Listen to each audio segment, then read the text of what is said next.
आने का मजा तो अपनों में है, मगर इस बार रोजगार के लिए बड़े शहरों में मुकीम बेशतर अफराद अपनों से दूर ईद मनाने पर मजबूर हैं। वजह वही है जो मौजूदा हुकूमत की पहचान बन चुकी है, महंगाई।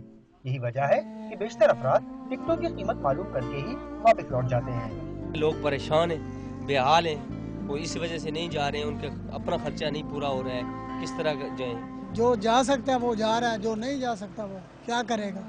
गरीब बंदा कहाँ जाए, 400 रुपया दिहाड़ी कमाने वाला सारा साल इधर पे रहते हैं, साल के बाद ही जा रहे हैं, लेकिन अभी वो भी नहीं लग रहा है कि हम अपने गांव जा सकेंगे। ईद सीजन ठंडा होने की वजह से ट्रांसपोर्ट से वाबस्ता अफराद के रोजगार पर भी कारी दरद पड़ी है।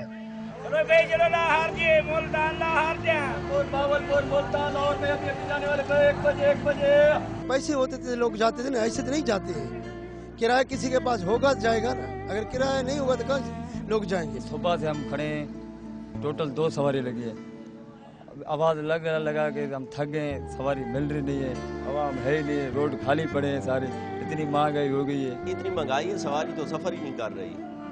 आपके सामने सारे हाल खाली पड़े हैं, सवारी है ही नहीं, पैसेंजर है ही नहीं है, गाड़ियाँ खड़ी हैं यहाँ।